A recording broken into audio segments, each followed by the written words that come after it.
Nirvasesha Sunyavarahi Astyachare Satarine Namaste Saraswate Deve Gauravani Pracharine Nirvasesha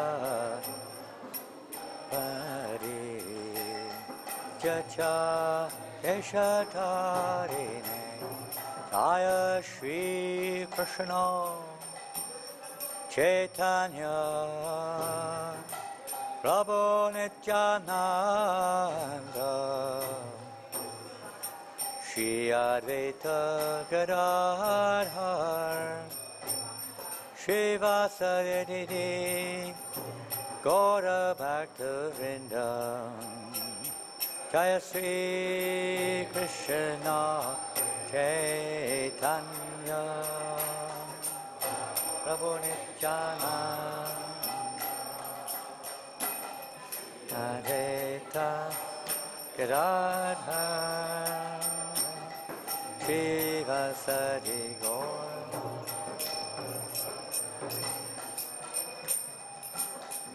Nitai Gauranga Jaya Nitai Gauranga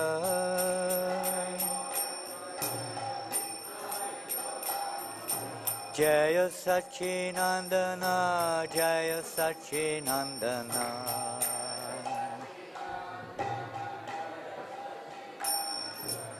Jaya Sachinandana Gaura Hari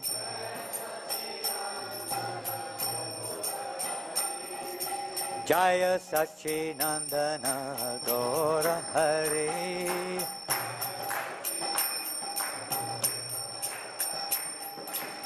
Hare Krishna Krishna Krishna Hare Hare Hare Rama Rama Rama Hare Hare Hare Krishna Krishna Krishna Hare Hare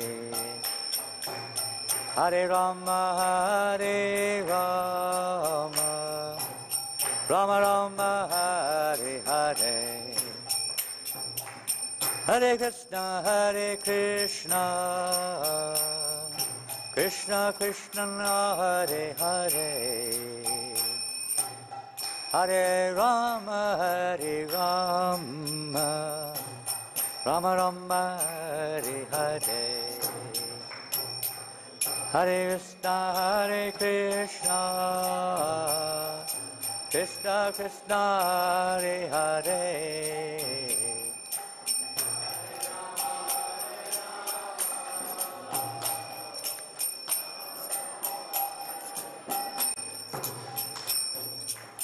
Hare Krishna Krishna Krishna Hare Hare Hare Rama Rama Rama Hare Hare Hare Krishna Krishna Krishna Hare Hare Hare Rama Rama Rama Hare Hare Hare Krishna Krishna Krishna Hare Hare Hare Rama Rama Rama Hare Hare Hare Krishna Krishna Krishna Hare Hare Hare Rama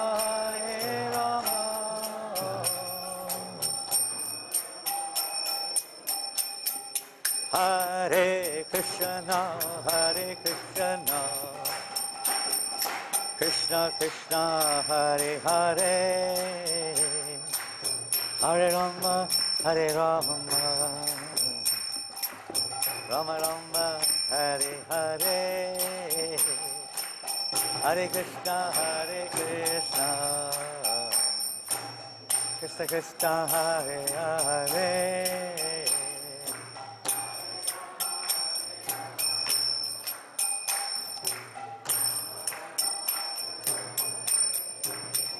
Jaya Prabhupada, Jaya Prabhupada, Prabhupada, Jaya Prabhupada.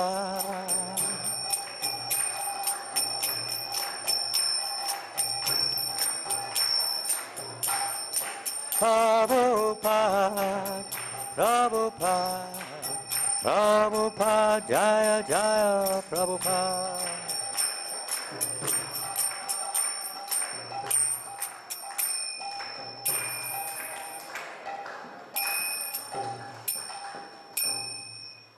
Jayam Vishnu Pada Paramahamsam Parivrajagacharya Ashtota Sadishra A.C.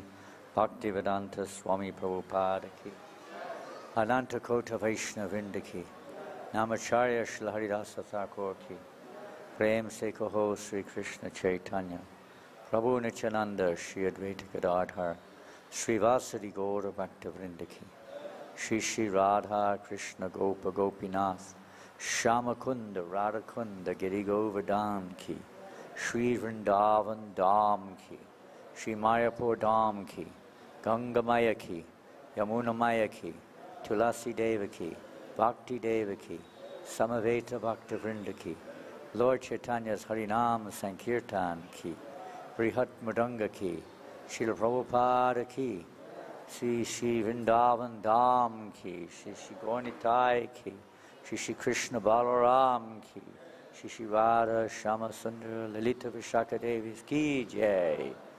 Gauda Premanandi, all glorious to the assembled devotees, all glorious to the assembled devotees, all glorious to the assembled devotees, all glorious to Sri Guru and Gauranga, all glorious to Srila Prabhupada.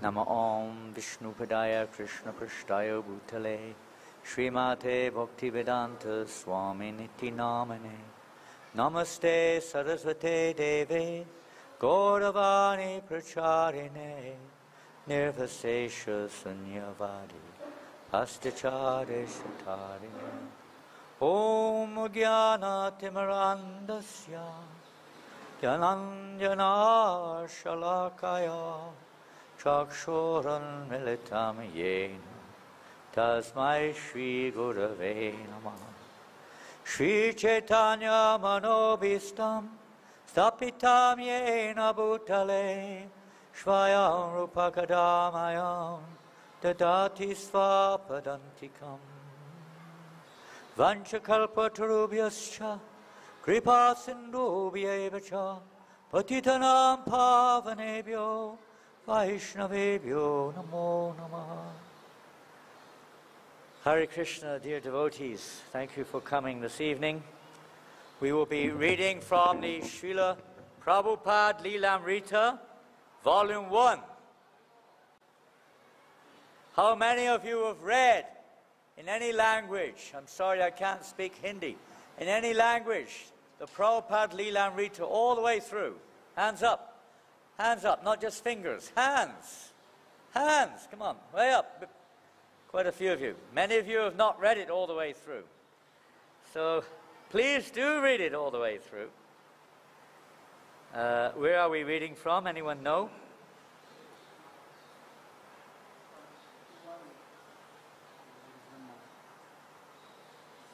Okay, here we go. From here? Okay, wonderful.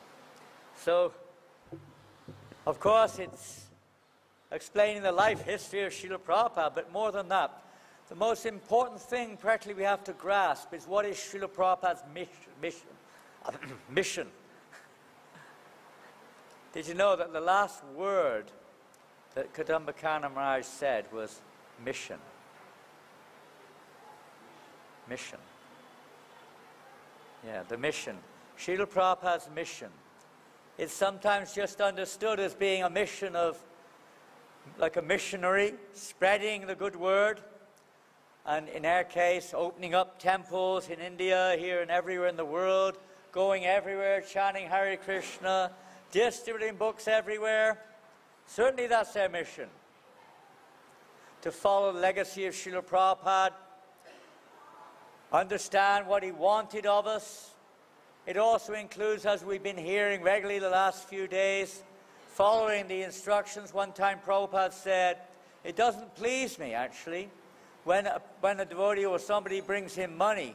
What really pleases him is when you follow the instruction to chant minimum 16 rounds and follow the 4 regulated principles. Spiritual Master is very pleased, huh? It's not that he's not pleased if you don't bring money. He may also be pleased. But if we don't do the next step, it's not so pleasing. And that's not the final step. It's a movement. A movement means moving forward, not staying still. We tend to stay still in one sense. Huh? We may increase, in a sense, this way, but do we increase this way? Do we rise up in our consciousness? Prabhupada's mission is to uplift the consciousness, not just of the totally fallen souls, so they start to chant Hare Krishna, but especially the members or the disciples, the followers of Srila Prabhupada. Prabhupada wants, the mission is that we rise up, that we advance in Krishna consciousness, not stay always at the level of just maintaining the bare minimum and expanding so that others can also come to that stage of bare minimum. But to also simultaneously advance in our own Krishna consciousness. Huh? So let's see. Prabhupada here, on the order of his Guru Maharaj, let me see where we are. We're in 1956. Now, I don't know if you can all remember what you were doing in 1956. Some of you may be able to. I can vaguely remember. I was at that time going to the school. I don't know what they call it now. They used to call it primary school. I think it's junior now, something like that. And just learning the basics. Maybe some simple language, arithmetic, and so on. Nothing really. Just very simple playing. Nothing. No meaning to life, just existence at that time. Trying to enjoy. Most of you don't remember at all, because you were probably not in this body, or the young body at that time. Raja Vijay, you were in your body then?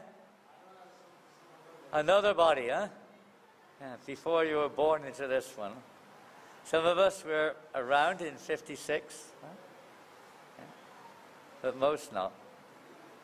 And Prabhupada at that time, imagine, he is alone, basically. He's not exactly, he's more or less moved on in 56 from the, he was in Mathura with Keshav Bragam Maharaj, and then there was another god brother, I've forgotten his name, in Delhi, I don't know, somewhere, helping him with his Sajjana Toshini magazine or something. That was just, but that was very small. Prabhupada had big ideas. Why did he have big ideas? Why did he have big ideas? Huh? Well, yeah, that's what he was doing, but why? What caused him to have big ideas? Yes, because he came into contact with his spiritual master, who gave him the big ideas. Huh? Prabhupada had no big ideas in that sense. He had big ideas, but they were materialistic, you could say. Maybe. I mean, Krishna has his plan with his pure devotee. But Prabhupada had business-minded. He was a Gandhian, so to speak, somewhat. And his life changed dramatically. A few days ago, we were in Calcutta. Some of you were with us. And we went to the very place called Ottadungi. It's a very amazing place, and you must go there. It's now under the protection, under the shelter, or whatever you call it, of ISKCON. It's the place where Bhaktisiddhanta Maharaj started the Gaudiya Math. It's incredible. You've been there, huh? Go there. Who's been there? Hands up. 3 or 4, 5, 6, maybe 7 or 8, maybe 4 or 5 you were with us, so maybe 6 or 7 others. It's an incredible atmosphere. You will feel, if you go there, the mission is just coming out of the walls. You can feel the potency, the power. Bhakti Siddhanta Maharaj is there as much as he ever was in those early days. This first center of the Gaudiya Math was there in Ottadunga. And today you can go there. That's the place where Prabhupada received his first siksha in this lifetime from Srila Bhakti Siddhanta Maharaj. And what did he say to him? Pardon? Yes, you're educated, young man. Young man. He was with his friend Narendranath Mullik, who was from a very well-to-do family, who actually brought Prabhupada there. He was convincing him to go. And Srila Bhakti Siddhanta Saraswati Maharaj said, you are educated young man. Why do you not make your life's mission to preach Krishna consciousness in the English language all over the world? What a thing to say when you come first to meet somebody, huh? What would you think if someone said that to you before you became a devotee, that is? First time, you walk in here now, two gentlemen walk in, and the first thing we say to them is like that. Can you imagine? Quite a shock. Well, Prabhupada took it to heart after some discussion and made that his goal in life. He was convinced. And specifically in Radhakund, and not sometimes we show the picture going around and round Radhakund, but it's actually in the house. Bhakti Siddhanta Maharaj had a house there in Radhakund, was staying in the house there. And in that place, he gave that instruction to Srila Prabhupada. What instruction did he give him? If ever you get money, print books. Huh?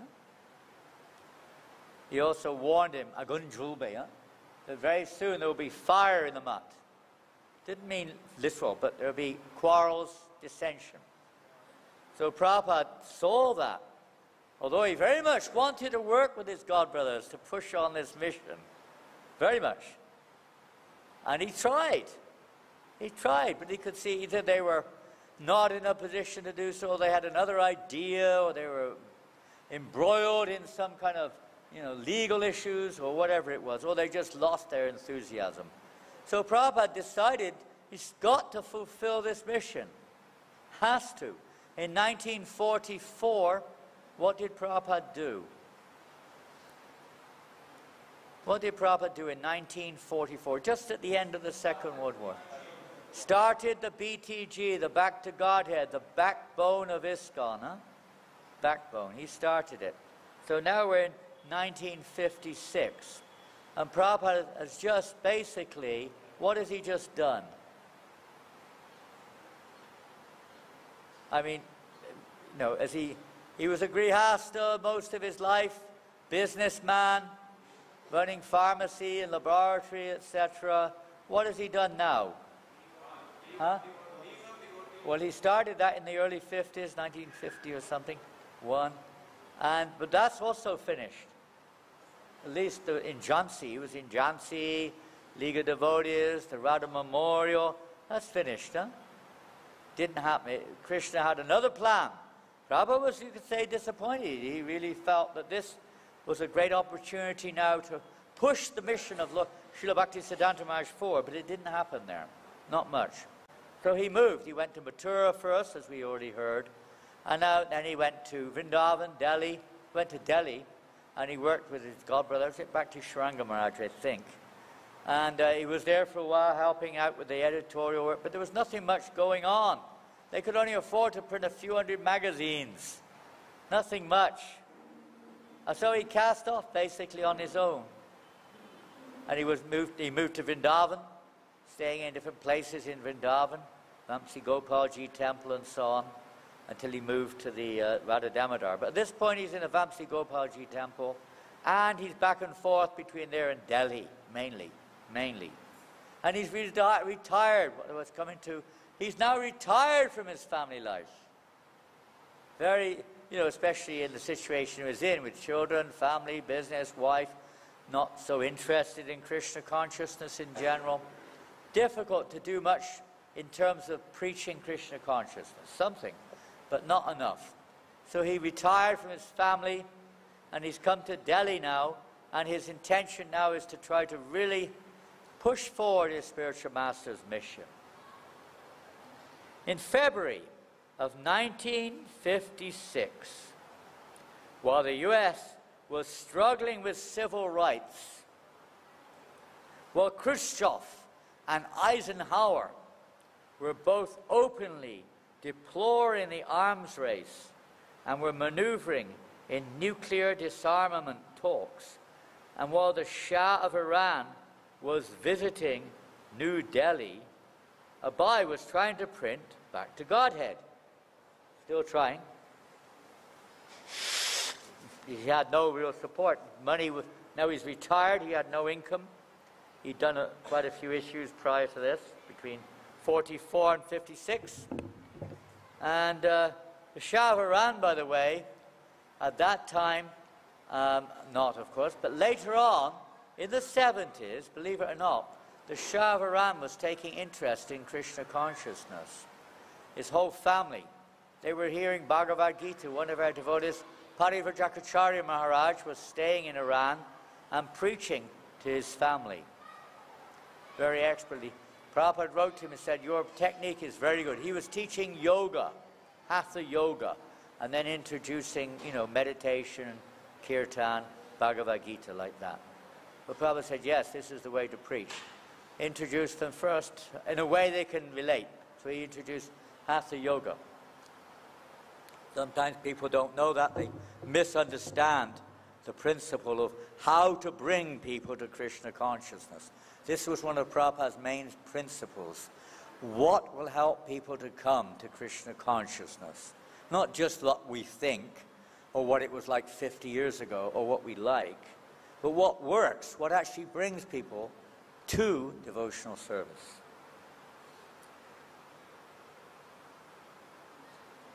Abai was trying to print Back to Godhead in winter's discomfort. And those who are from India know that it can get quite uncomfortable in winter, quite cold. And there's not like that much kind of protection against the cold. In winter's discomfort, he walked through the early morning streets of Delhi to visit Surendra Kumar Jain. Who is Surendra Kumar Jain? Who is he? He is the printer, the man in charge of the press. Prabhupada has gone there to read the latest proofs. What are the proofs? What is that? Yeah, like a blueprint. And then they show it to you to make sure you're satisfied before they go ahead and print the book or whatever. In this case, magazine. Only when he was delivering paper, he went there to read the latest proofs. By walking, Prabhupada saved money. He would walk miles to save one rupee. Nowadays, we don't even bother. We'll go 500 meters and spend 15 rupees on a rickshaw. We don't really think that this is not our money. Oh, it's my money, I can do well. It's not our money. Every pice belongs to Krishna. Every pice should be used for that purpose. Huh? Use your common sense. But that was our mood. Every pice could be saved to use to print books. That was Prabhupada's mood. And that's what he taught us. Don't waste a single cent. Not one. Prabhupada taught us that every penny you spend, there must be a receipt. He would send devotees sometimes spending more money than the actual cost of the item back into the city to get a receipt. He wanted to impress the importance of keeping conscious record and conscious awareness of what is coming and going. First, Prabhupada said, be conscious, then be Krishna conscious. Being conscious of what we're doing and how it affects others. So he wanted to train the devotees to be very careful using Lakshmi. How do we expect to attain Krishna if we misuse Lakshmi? Can you attain Narayan if you misuse Lakshmi? Obviously not. So very careful. Don't waste, don't lose. Don't think that it belongs to us. The whole Prabhupada's mission is to help us to realize by practical application that Lakshmi belongs to Narayan, not us. Everyone in this world thinks Lakshmi belongs to them, right? And I want more and more Lakshmi and less Narayan. That's the opposite to Prabhupada's mission. He wasn't just saving money because he was a miser or he had some selfish ambition. Simply to the service of the Lord. Only when he was delivering paper from the paper dealer to the printer would he rent a rickshaw, because he's maybe 100, 200 kilos of paper. And even that, he would go and get the paper himself to save money. The printer could have done it, but to save money, Prabhupada went, selected the paper and brought it to the printer. He had no chadar, only a lightweight cotton jacket, and he wore rubber shoes. He also wore a cotton hat that covered his ears and tied beneath his chin, protecting him from the 40-degree wintry mornings. Now that's 40-degree Fahrenheit. The book is written in American terminology. So 40 degrees in America means Fahrenheit, not centigrade. That's about 5 degrees centigrade.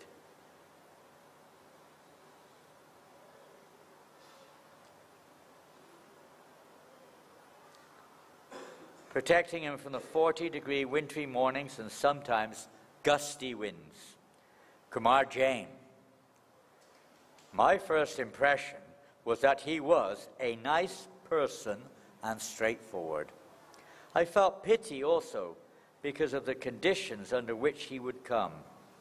I know he didn't even have 25 paisa.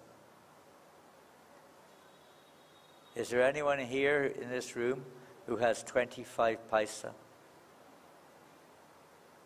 You have 25 paisa? Pardon? Do they still have a 25 paisa coin? Huh? Gone? They have a 50 paisa coin? That's the smallest coin? Huh? Yeah, well, there's a 50 paisa coin apparently. Is that right? A 1 rupee coin. That's the smallest denomination. Anyway, it doesn't even exist now. That's all Prabhupada had in his pocket. Not even that. Can you imagine? The greatest personality on the earth, alone in Delhi with 25 paisa in his pocket, and no one helping him. Krishna, his Guru Maharaj, but no one physically helping him. Just try to imagine what the whole world didn't care anything about it, did they? Didn't even know about it. Even his own godbrothers were totally disinterested. No interest. Oh, he's just doing his own thing. He won't get anywhere. And the rest of the world didn't know anything. Didn't mean anything to anyone. There was no inkling of Krishna consciousness in England, where I'm from, in those days. None. In India, of course, Gaudiya Math was there and other Vaishnavas were there. But in the West, hardly anything was there. Actually, there was a little bit, because Bhakti Siddhanta Maharaj had established a very small Gaudiya Math in London, or his followers had. And there was something going on, but it was very, very, very small. I know he didn't even have 25 paise. He would come all the way on foot and without any breakfast or anything. So much was his mind, fixed on his goal. Prabhupada said the secret of spiritual life is there are many secrets. Something relative to this.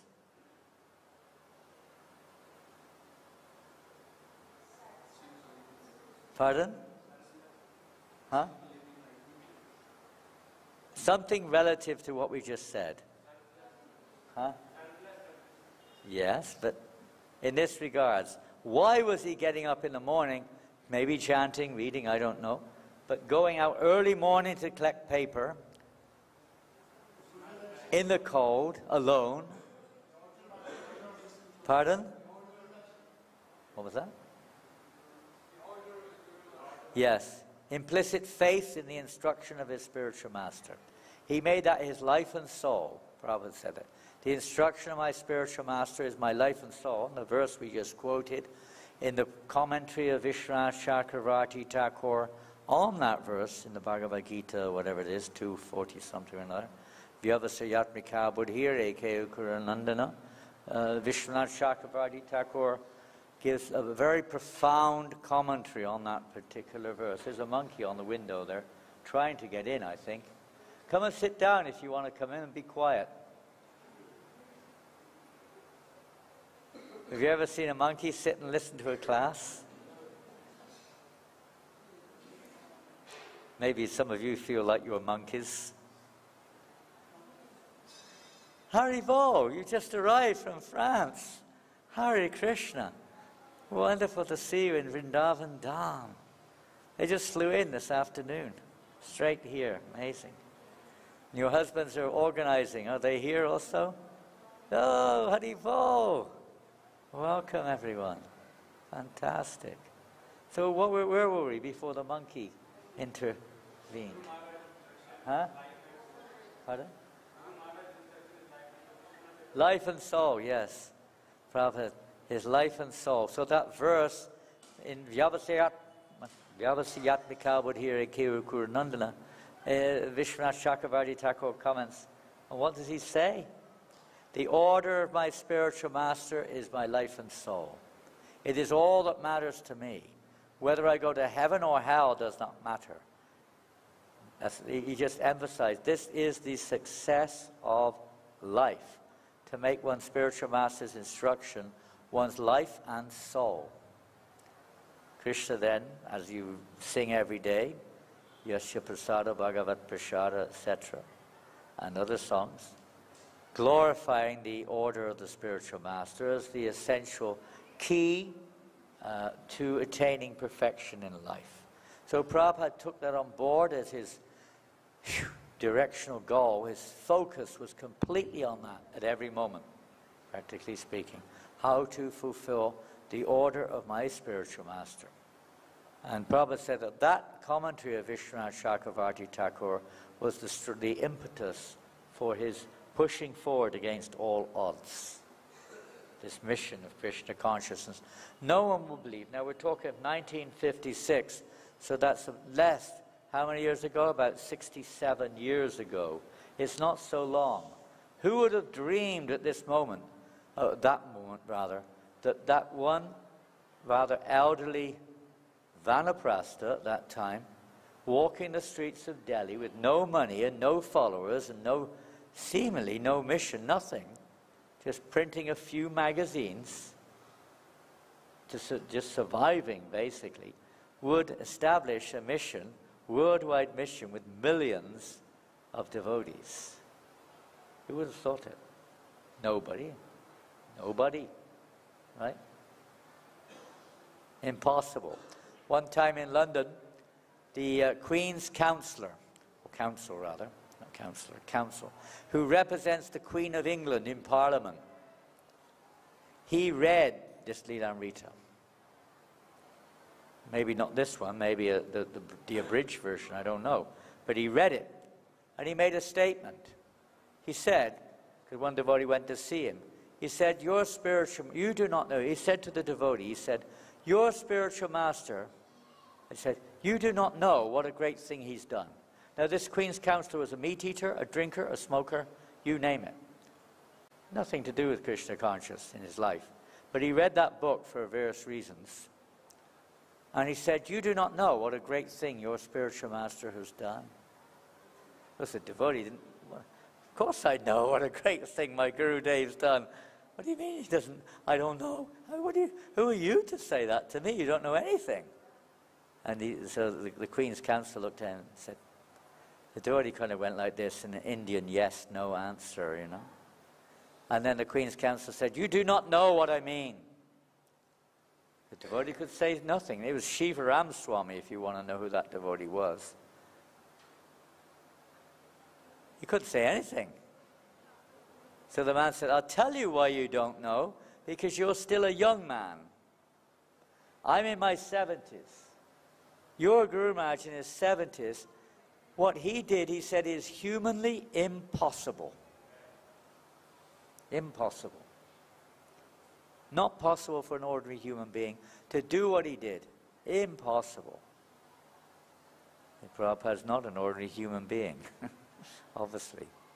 And he may not have realized where the potency comes from, where the power comes from. It's not some material acquisition. It's transcendental empowerment.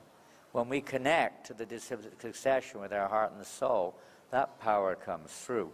Just like when you plug into the electric socket. You get energy.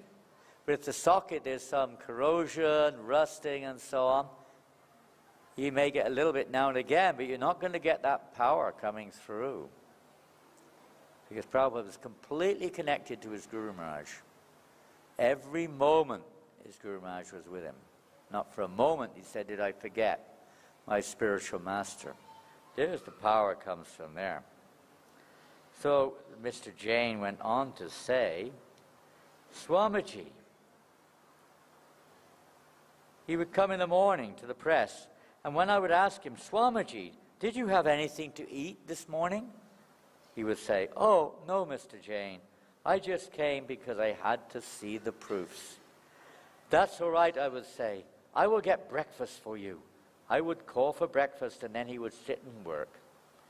He would do the proofreading himself. The printing was done by me, and most of the time he would like to be present when that final printing was being done. To Prabhupada, the printing press was so important. You know that Bhaktisiddhanta Maharaj, of course, he started the Brihat Madanga press, very powerful weapon, you could say, for attacking the forces of Kali, for defeating materialism. This great press, which he started several presses in India. Some of them were sold, some of them were still acting. But he would often put the press, just like we have usually the Vyasasana at the back of the temple, the deities at the front, he would put the printing press at the back of the temple. He considered it like a deity, a murti. Pay obeisances to the press when it was printing. Amazing, huh? It's such a powerful, important thing in the life of Bhaktisiddhanta Maharaj.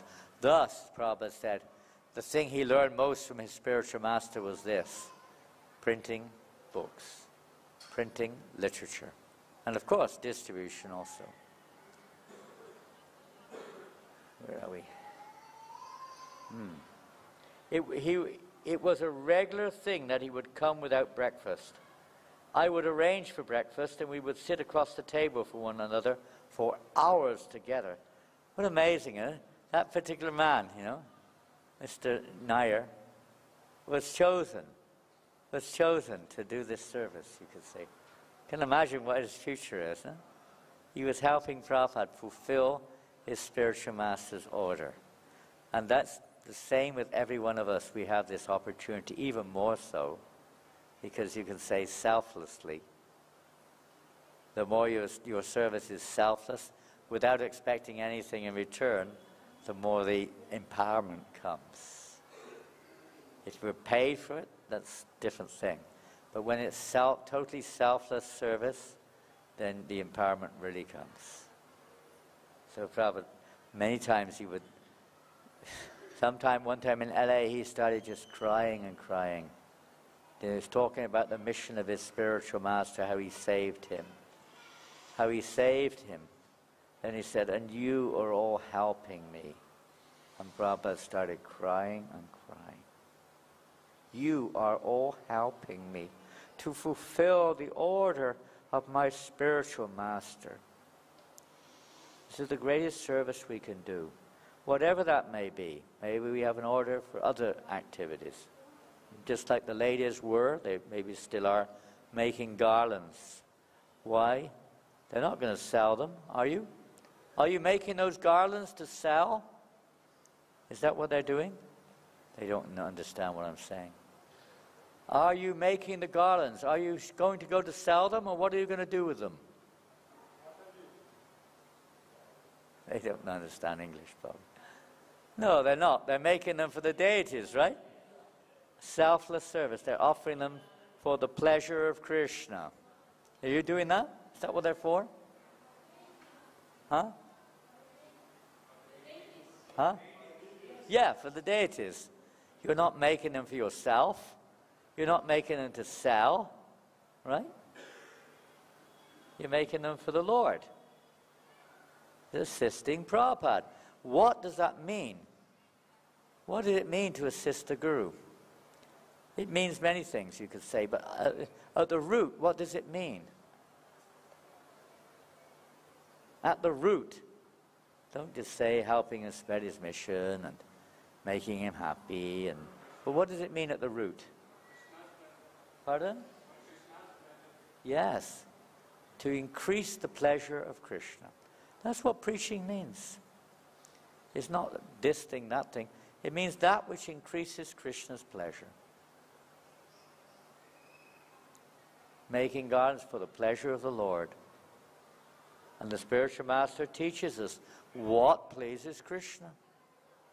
We don't know. We think what pleases me pleases Krishna mostly. Even in devotional service, huh? What I like to do, I like to do this, I like to do that. Prabhu, would like to do some service? No, I want to do this thing. It's conditional service. It's not pure. Conditional. But pure devotional service pleases Krishna, because pure devotional service means anukulena Krishna anushilanam. It means it's anukula. It's that which pleases Krishna. Of course, in the beginning, like a child growing up, even if a child, drops out all the food all over him, you're still kind of happy he's trying to eat, But it's obviously not the fruit, let's say the mature stage of growth. So in the beginning, yes, even if it is conditional, Krishna is naturally encouraging. The pure devotees encourage us. But we have, again, back to our original point, what's Prabhupada's mission, is to come to pure devotional service, not mixed. Don't settle for mixed devotional service. That's not Prabhupada's mission. That doesn't please Krishna. He wants us to aspire for the real thing, pure, unalloyed devotional service.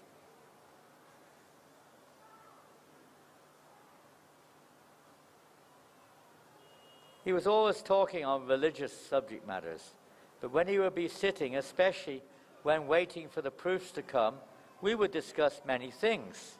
I felt that he knew quite a lot, because he was a well-read person. He was more a friend than just a person coming to get things printed.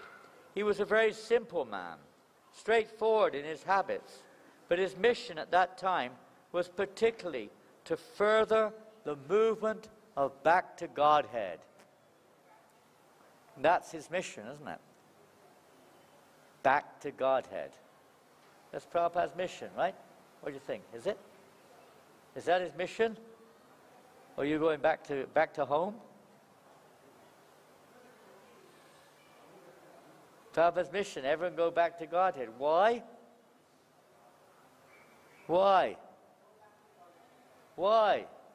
What for? Serve Krishna. You couldn't do that here.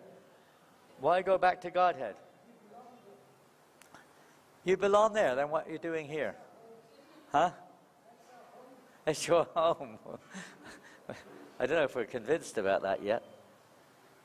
But in simple terms, yes. Krishna wants. Krishna wants you back to Godhead. You may or may not want. Krishna wants us back to Godhead more than we want to go back to Godhead, that's for sure.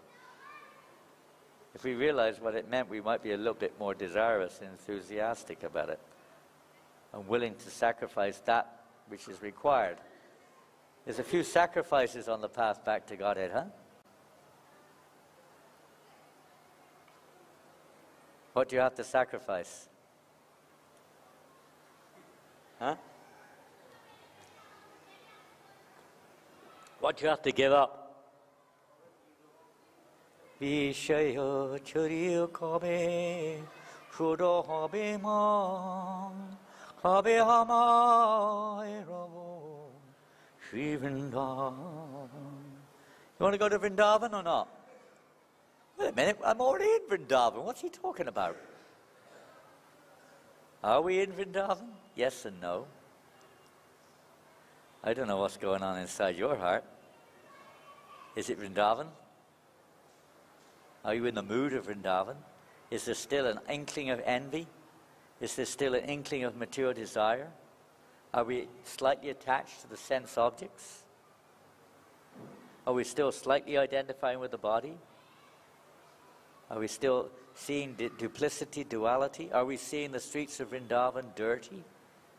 When Prabhupada came here in 1967, with his first time he came with a disciple, he came with one named Kirtananda.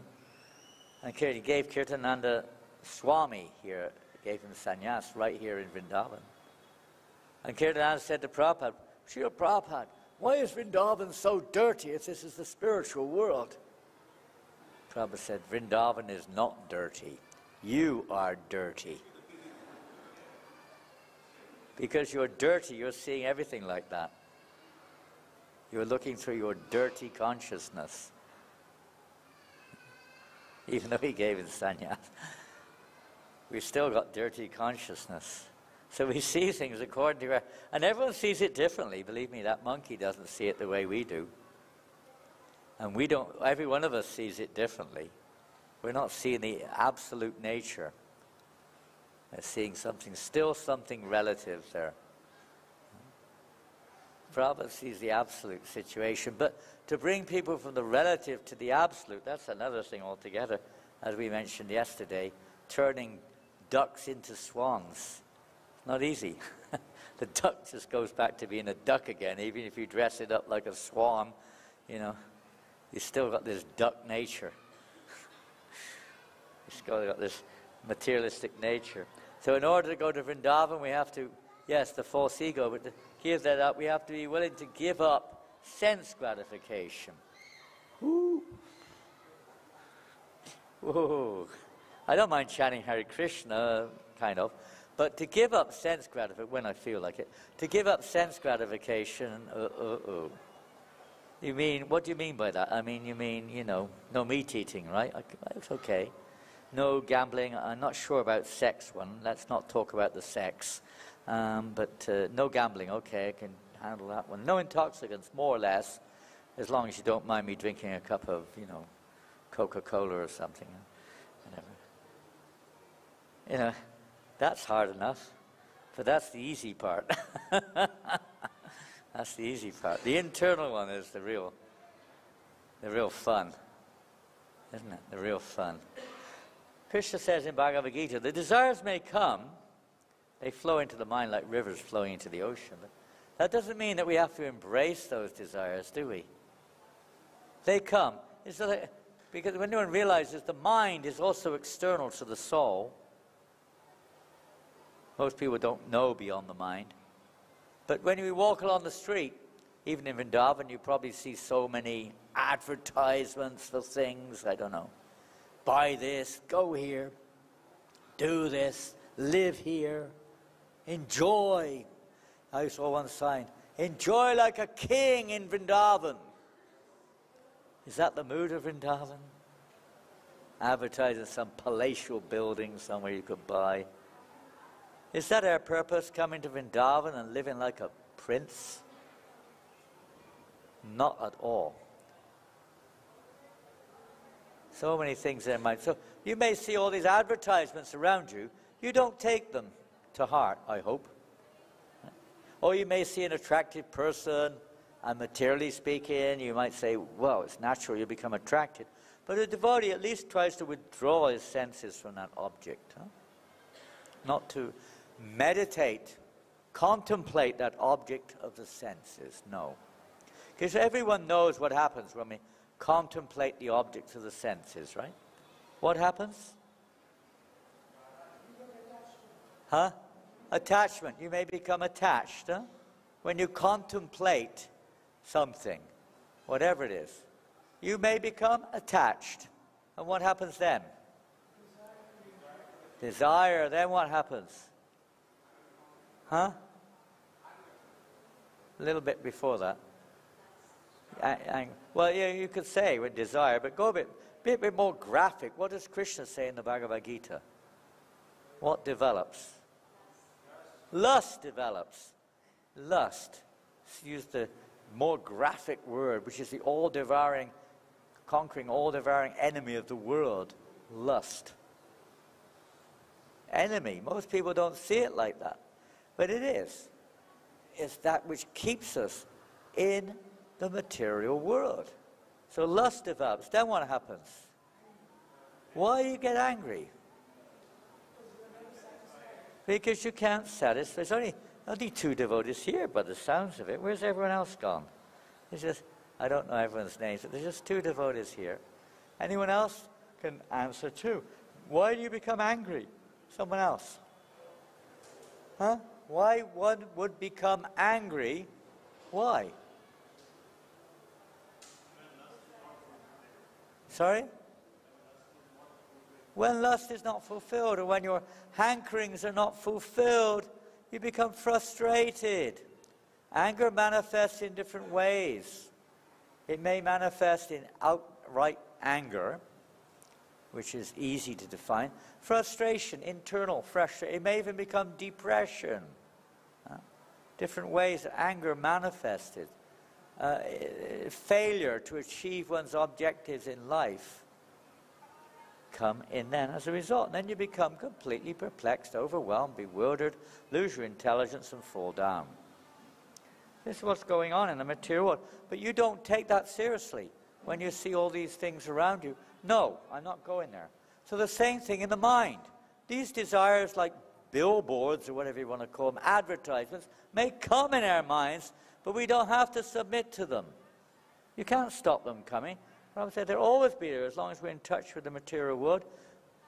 They're from the past, samskaras and experiences, plus the present, whatever comes through our senses, etc. We don't have to, embrace those desires. If you do, then we have to try to turn them towards Krishna. Offer them to Krishna. We have to try to cultivate desires in relationship with Krishna. So this is preliminary, beginning stages of Krishna consciousness. His financial condition was very, very weak. Sometimes the printing would be difficult because he was not able to arrange for the paper. Many times I told him that if he was feeling difficult, why was he continuing? But he said, no, it is my mission. Again, the word mission comes up. And I will always carry it on as far as possible. I tried to accommodate him to the maximum possible extent, but he was a real pauper. But was he a real pauper? Materially, you could say yes.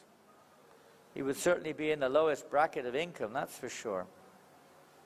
Living very simply, no fixed income whatsoever. Just didn't even have anywhere of his own. He was just staying where he could because he was a sadhu, of course, Krishna was looking after, but at that stage, very simple.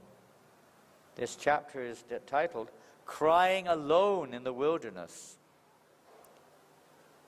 Another chapter, A Lifetime of Separation. I think that book is called A Lifetime of Separation. One of them it's called that. A Lifetime of something. A Lifetime of Separation. Prabhupada was alone. I didn't know what to say. So yes, he was a pauper. Do you want to be a pauper? We have to become that type of pauper if we want to go back to Godhead. We're often thinking, what about me? What will I do? Who's going to look after me? But Prabhupada was he thinking like that? He could have had a fairly reasonable lifestyle as an elderly person. Being a businessman, he could have retired in comfort, even in Vrindavan. He could have retired there very nicely. People will look after you. But he didn't. Most people, when they come to Vrindavan, after retiring from their life, you could say, are not thinking of starting a worldwide mission. Even when Prabhupada was in Vrindavan, of course, he was doing intense bhajan. But what else was he doing? He was writing, translating, publishing, and meditating and praying on how he could fulfill the order of his spiritual master. He was constantly thinking like Prabhupada said one time, the best way to overcome these flow of desires in your mind is to constantly be thinking how to spread Krishna consciousness.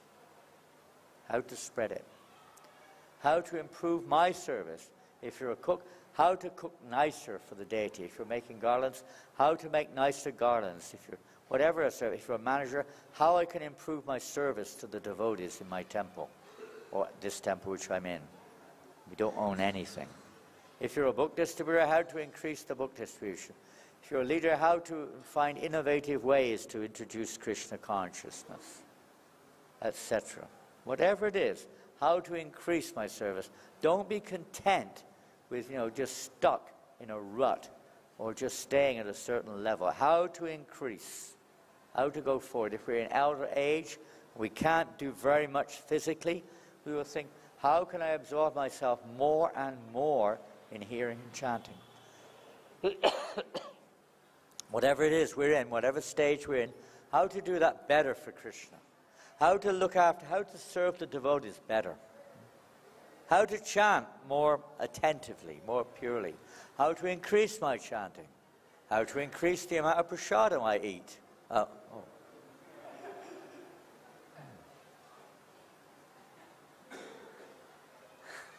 That you may find a little bit more attractive. But then you get sick, probably. You've got to learn the science of how to eat more prasadam without getting sick, by the way. Great science. But that's not the goal either, is it? The goal is what? To honor prasadam. When you honor prasadam, you want to take what you need, not what you don't need. Then others can take prasadam too. We want to see that everyone gets the chance to, at least they may not honor it, but to at least get prasadam. Well, it's 7:05, our time has expired. If anyone has any questions, you're welcome.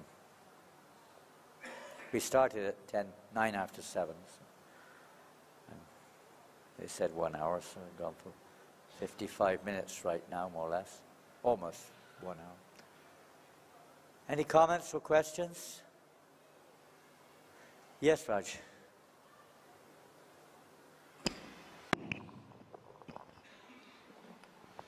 Maharaj, as in your discussion you told that preaching means bringing people in Krishna consciousness. Pardon? Preaching means like bringing... Take the mic away and speak. Preaching means like bringing people in Krishna consciousness. As you said, I'm just using my own word, but you explained that principle that we should not think of 50 years before we were doing, but presently how to bring people in Krishna consciousness. Yeah. So, preaching means bringing people to Krishna consciousness. 50 years ago, how to do it now. Yeah. So, how to balance like that we should not go out of the way of principles of Krishna consciousness in preaching. And that's why we started with saying understanding the mission of the spiritual master. And if we're not ourselves following that mission, you will go off the rails. And you will start introducing things which may be outside the realm of your spiritual master's pleasure. Maybe. So, yes, the first principle is, yes, to save others and bring others to Krishna consciousness, but the first and foremost is to bring yourself there. And if we're not moving forward, the tendency is, it's like with books, right? I've read the book, what next? If you're not very mature, you'll think, now I have to read this one, that one, this one, that one.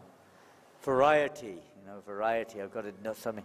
We're not digesting the situation, we're not going deeper into what we already have. We have everything you need, but we're not going deep into it. When one goes deep into it, then it becomes clearer and clearer what we can be done without compromise, without displeasing the parampara, and at the same time bringing people to Krishna consciousness without compromise. The first thing is we have to be sure we're not compromising. If we're compromising, there's a good chance that your technique will also compromise. good chance. The more serious you are in applying that in your own lives, I'll give an example. It's not necessarily a very deep example, but it's an example which applies in this case with Devanrita Swami, for instance. Devanrita Swami is one of the most innovative preachers in our movement, and he's been super successful in New Zealand. It's a small country with 4 million people. Of course, things go slowly there. It's only 4 million people. It's a Western country. He has initiated young Western people, about 500, maybe, young Western people in the last 20 years, for instance, or 25 years, like that. And most of them are still fully active in the mission of spreading Krishna consciousness. Whereas previously, in the previous maybe 15 years, maybe 5 devotees had come. In many countries, like no Westerners joining. Many places are like that. The Indian community is like, let's say, preaching to the choir, as we say in England. They're already more or less Krishna conscious, It's just about making it more than less, and they come to Krishna conscious. But in Western world, not so much. Very little comparatively to 50 years ago. So one would immediately question two things. Well, one, am I following my spiritual master's instruction? If not, then how am I going to be empowered to please him, You're not going to be empowered. You're not connected properly or not sufficiently to be able to pull that through. But one of the things he does, every one of his disciples must read 2 hours a day minimum, Prabhupada's books. And they don't just chant 16 rounds, most of them chant more, but they chant very seriously. Very serious about sadhana, very serious about the process. But if we're not serious ourselves about the process, you can't expect that others are going to, plug in, But serious about the process is not fanaticism, it's actually devotion. But it would mean, if we're serious about the process, you'll also be becoming broad-minded, and you will see. You will be able to, Krishna will give us that intelligence. He'll give us the intelligence as to what to do. But he's an example of that. He's criticized, I mentioned early on, in Iran, the Shah of Iran, for instance. So they have there in their preaching centers, they teach Hatha Yoga. But the Hatha Yoga is just a front. It pays the rent for the building. It gives them justification for being there because it's classified as a yoga center, legally. And it employs several of his Grihastha disciples who teach yoga. And it means all these yoga students get prasadam. And occasionally they chant Hare Krishna. But that's not the main thing. People think that's what it's all about. That's a method to support the preaching. Hardly anyone becomes a devotee through that process in this lifetime. Hardly any. They all come through kirtan. So that's just 2 nights a week. They'll have their Hatha Yoga program. They get income from it. They pay the rent. They pay the grihastas. They make friends. The council is satisfied with them because they're doing what they're supposed to be doing. And on the other nights it's Bhagavad Gita, it's heavy bhajan night, heavy kirtan night, hundreds of kids dancing for hours on end, going wild. When we were there a few weeks ago, weren't we? A month ago, maybe.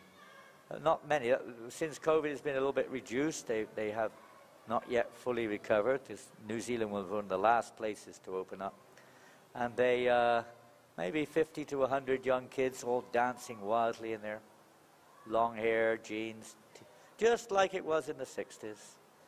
It's just you have to present the same sweet with a slightly different wrapper, that's all.